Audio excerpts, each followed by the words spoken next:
Hãy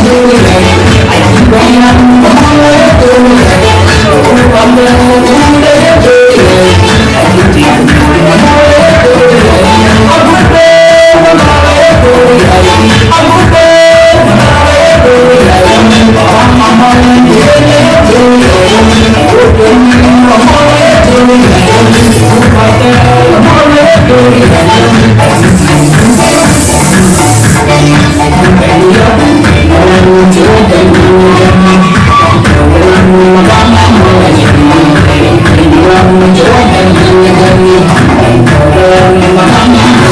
Mì Gõ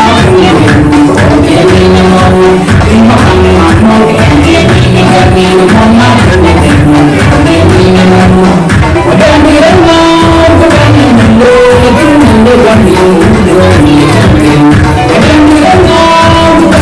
lỡ những video